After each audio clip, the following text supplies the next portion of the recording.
Hey guys, I hope y'all are coping with the incredible unevenness of opportunity potential for everyone in this world.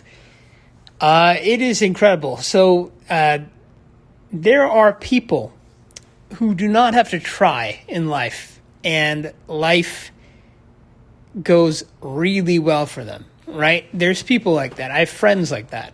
They don't have to do anything. Let's say they come from a wealthy background, they have very good genetics, and they don't really have to do much else. In fact, they don't even have to really try in their work very much, their school they don't have to try so hard. They are, I think the genetic component of the whole situation brings them such an advantage in life. Your genes, in my opinion, are the biggest advantage you could have. Now I'm starting to realize that, of course, it depends in which field, but your genetics, for instance, if you look at musicians, right? I mean, one of the most least talented musicians I've seen who's blown up is a guy named Young Gravy. People are saying, "Oh, his music is this and that." His music is, first of all, he takes the tracks from other artists, and then he puts stuff over them. So it's not even his own music most of the time. He steals people's actual instrumentation, etc.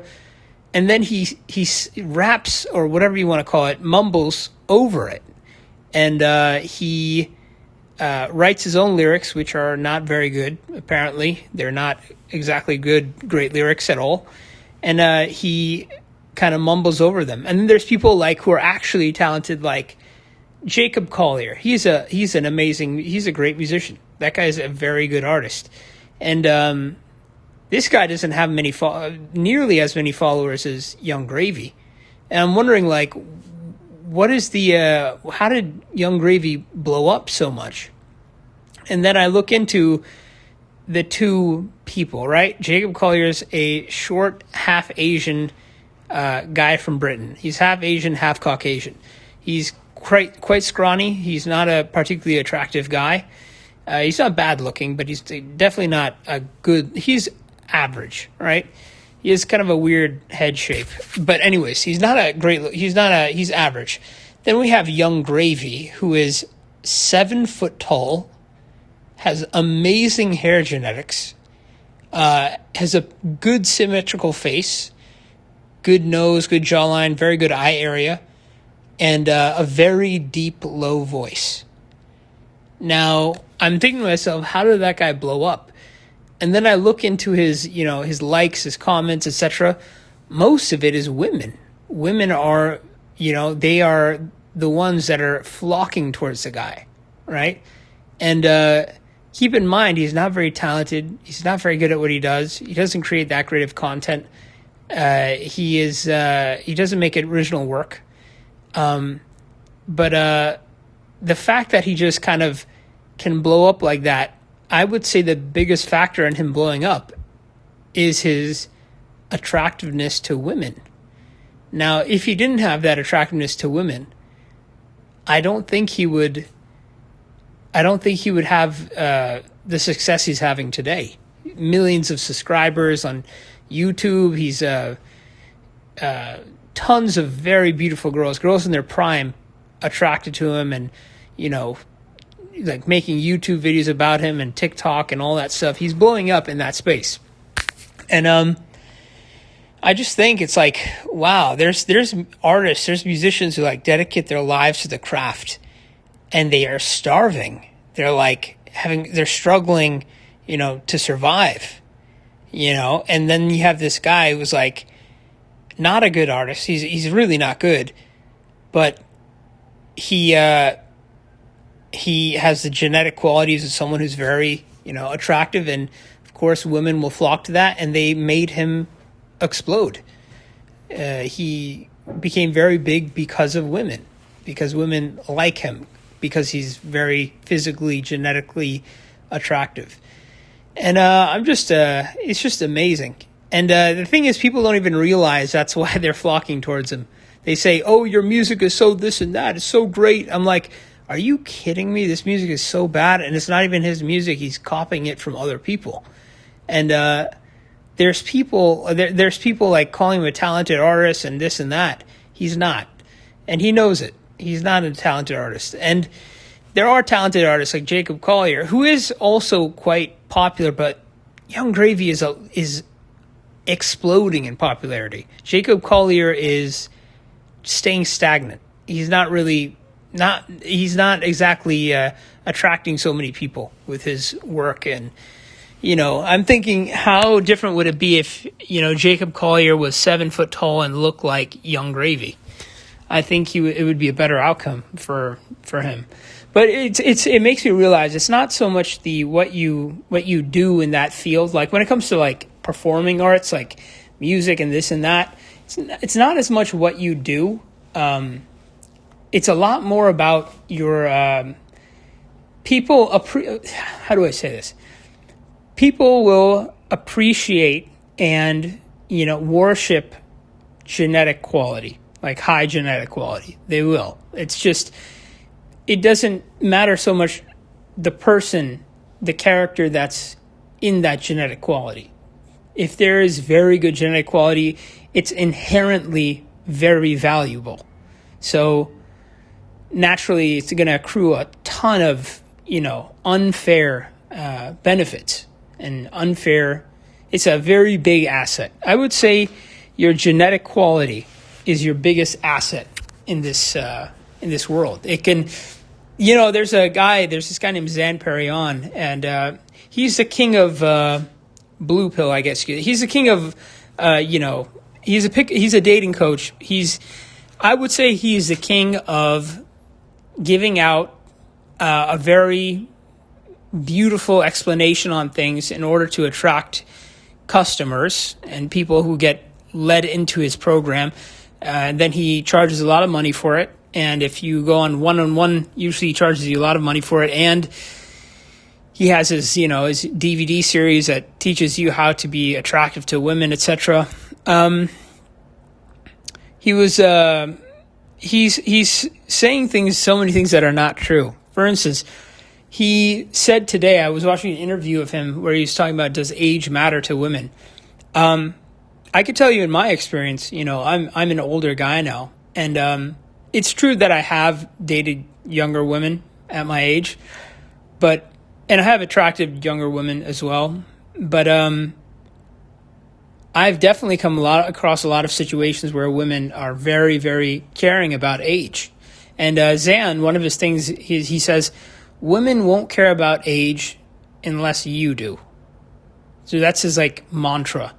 And it brings me back to the idea, I'm not exactly old, right? I'm in my 30s, but I look decently younger, right? I don't look old. I look like I could be in my 20s. Zan Perrion also looks quite young, but he's telling people that, your age only matters if it matters to you. Like the woman won't care about it if it doesn't matter to you. But then I'm remembering all these videos that women are posting, YouTube, TikTok, etc., of old men hitting on them and them calling them creeps and them treating them really badly.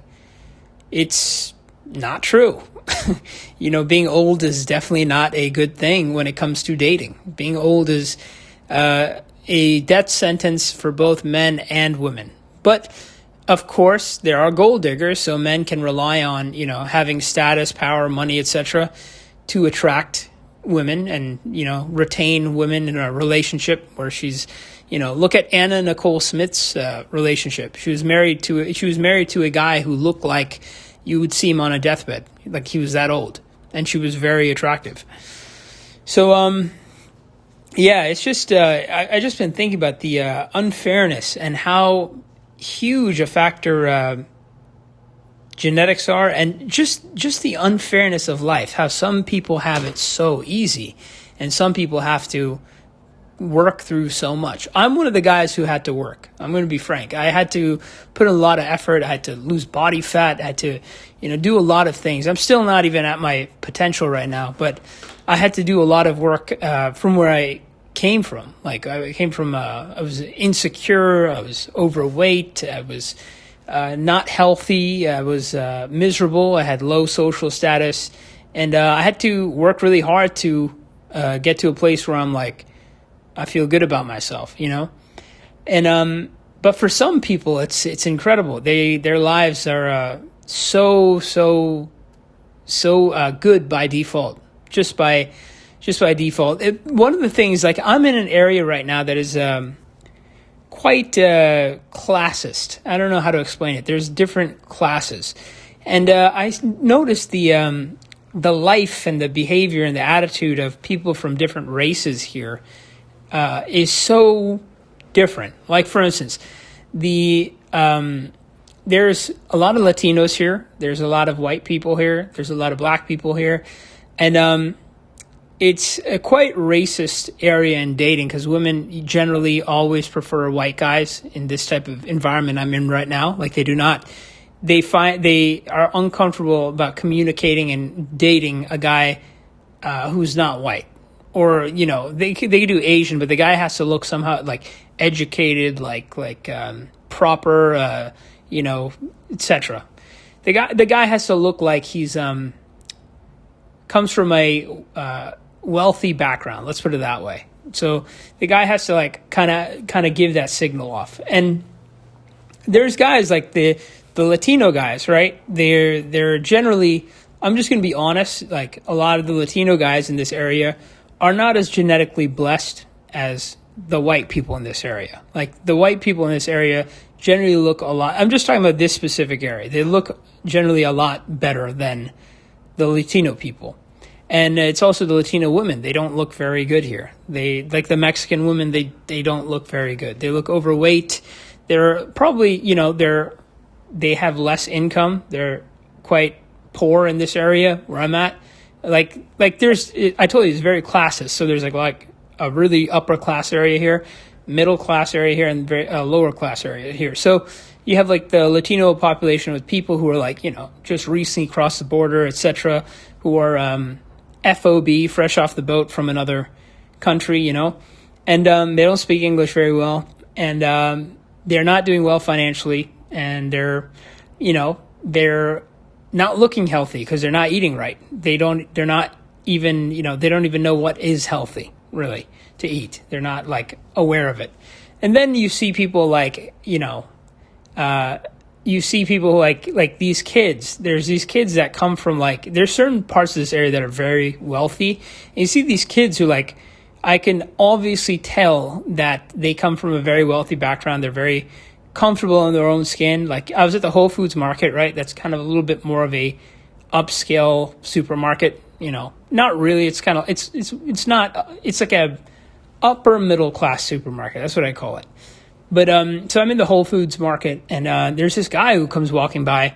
He's about 6'3", 6'4". He has his hat backwards, puffy hair underneath, white dude. He's kind of like palish skin. He's walking with his head up, and he's very aloof, oblivious, and very naturally confident, right? He just walks up to the meat aisle. When I walk up, I say hello to them, right? Working there, I say hello, and I try to like acknowledge them, and I say, then I say, could I please have this and that and that? He just kind of walked up and he says, hey, what's going on? He kind of says, he didn't say, hey, he just said, I'd like that. He just like walked up and he said, hey, I want that, this and that. And then he just like kind of sat back with his headset in. So he absolutely didn't have any mannerisms towards the black guy who was working behind the booth. But I just noticed like, so he behaves like that because his whole life breeded a lot of confidence in him. You know, he probably has a history of having many beautiful girls in his life. You know, he's probably, his parents are rich, so he's went to a very good, he had a very healthy, good background. He's seen the world, probably traveled, etc. And, you know, and if you sit back and you wonder to yourself, like, what did he do to deserve this sort of privilege? What did he do to, you know, is he a better person than this, like, this kid in this, Latino family who's like, working as cleaning ladies and, et cetera. Is he a better person than the kid growing up in that house? And that's the thing that's so staggering to me, because that's what makes you realize how unfair life is. And of course, like, I'm not saying like pitting myself. I'm not saying that in a way like I'm pitting myself, but I'm saying like just in general, I could see how that breeds so much discontent in people. And I gotta people have to stop, saying that like all these phrases like this sort of just world theory type of concepts. They think that everyone is like, your life is, up to you, and like you everything is in your grasp and you can do it and this and that. Like you could have that mentality. I think it could be a healthy mentality in a way, because it helps you, it motivates you to do things and take control of your life. But at the end of the day, you could be saying that growing up in Beverly Hills, California. Are you going to say the same thing to the child in, Syria, whose parents got blown up the day before and who's living in a shelter where they don't have food at the time? Are you going to tell them the same thing? I don't know. I think there's a lot of retards out there today, a lot of stupid people who don't have perspective. They don't have a wide range of intelligence. They don't understand how the world works in different parts of the world, and they don't understand the inequality of things. My friend, one of my friends is he comes from a very wealthy background. He's a Chad as well. He's a 6'1", 6'2", very good looking face. He always had girls in my school tell him he's so hot, this and that. And he thinks that, he's always like, his life got handed to him on a silver platter, right? He didn't really work hard at all. He literally flunked out of high school, and his dad is like a wealthy banker, and his dad got him a job, the same type of job that his dad works. His dad got him a job at a high position at a bank in New York. And he always got women because he's genetically, of a good quality, right? He's high quality genetics. So he always had women in his life. And his family is wealthy, and pretty much he made so many mistakes, did so many things wrong, but somehow, he's in a great place today, right? And I was talking with him, and I was telling him about like, if Kobe Bryant grew up in Harlem or like in like the hood, he would turn out to be like George Floyd. But because Kobe Bryant's father was a basketball player, his dad put him through all the best training camps. He gave him the best teachings of basketball. Plus, he had his own father to learn from, right? My friend, he started arguing with me saying, oh my God, that's so not true. Kobe Bryant was the least athletic, growing up in that field. He was like this and that. He had a lot of, physically, he was not genetically gifted in basketball at all. And I was like, Jesus Christ, like, he doesn't get it. His dad was a basketball player. Of course he has genetics for basketball. But anyways, he kept arguing with me. He didn't want to believe he didn't want me to acknowledge the, inequality of the world. He doesn't like hearing that, because he knows he got handed his life on a silver platter, and he probably likes to think of himself that, he worked hard and he got his head out of his ass and did great things, and this is why he's in his position now, which is absolutely not the case. No way. Okay? If he put the same work ethic in his life that I did mine, he would be 1,000, I would say a lot better. He would be a lot more successful today. He's also a guy who drinks a lot. He drinks, he's kind of a drunkard. He's not exactly a quality character. But he's a good guy. Like, I'm going to be honest. He has he has some, like, he's like a guy who has some empathy. Like, he definitely cares about people. Like, if something bad happens to me, he's there to hear me out, etc. But he's not a guy that, like, he's not an excellent human being. You know what I mean? He's not a type of guy you look up to. He's not a hero type of guy at all. But yeah, that argument that we had was amazing, because it's crazy how strongly he wants to believe that life is fair and the world is just, etc. It's absolutely not. And for the people that are really downtrodden, I see them, and I feel really bad for them. They're in my area, in my neighborhood here, but it's amazing. So back to women. So so just like how women, unfairly, you could call it unfairly, but we just gotta keep in mind women are like an animal, right? Women are an animal. I want you guys to remember that. Women are a type of animal. As much as you think they're some sort of angel, they're not. They're an animal, and they have animalistic instincts and behaviors. And, one of those behaviors is to seek out good genetic quality in a male to create healthy, attractive offspring. That's one of their genetic drives. It's probably their biggest one, by the way. It's probably their strongest one. That's why I say, looks are the most important thing. I think genetic quality and appearance is the most important thing. That's true. But I want you guys to think about this. All right. So just how women, worship and prize men with high genetic quality, they also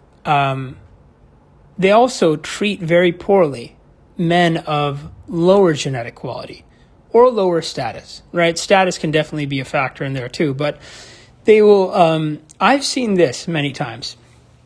I've seen women barely know a guy who is lesser in attractiveness, or let's say he's of a different race. So keep in mind, a lot of women are quite racial when it comes to dating. They're quite, especially, against specific races. For instance, Indian guys coming directly from India or something, or Indian guys who have an accent and, don't look so good. Women, especially Caucasian women, won't generally treat that guy very nicely. Just how they worship the good genetic quality, they will be grossed out or very, very negative reacting towards lower genetic quality. But let me just tell you guys, even average, a lot of times women will even treat average looking guys badly. They will only treat well. Off the bat, they will only treat well good looking guys most of the time, right? That was a very general thing I said there, but basically. Sorry guys, I need to get a drink. What do I say here? Okay, last thing I'm going to end on, one point that's been on my head. I mean, the more and more I've been learning about women, the less I've been motivated to, have anything to do with them. The less and less I'm interested in women. The more I learn about women, the more I'm like, Jesus. Like, I just think, like, there's like, it's almost evil in a way. A lot of women are like, they're so, I don't know how to say it, wrong. They're in such a bad place, in who they are as people nowadays. I mean, I have a lot of times they will, especially, it's very interesting because a lot of times they will treat nice guys really badly in comparison. And if they would treat guys who are not nice, like bad guys, they will treat nicely, and good guys they will treat poorly, because they associate good a lot of times with weakness. They associate good with weakness a lot of the time, and they associate bad with strength. So it's amazing. I don't know what to say. I've had scenarios like, I'll tell you guys, I had a scenario where I paid, I'm financially doing well in life because I worked hard in a specific thing, and I came from, a tough background, not like horrible, but like I had to do a lot of work. I had to really improve myself as a human being to, I had big goals and I was going towards big things. I still am. But I definitely developed more of a character than my friend did, for instance, right? And it's all right, guys. I'm sorry, I'm forgetting what I was going to say a lot. I'm really thirsty right now. I need to get water. Give me 1 sec.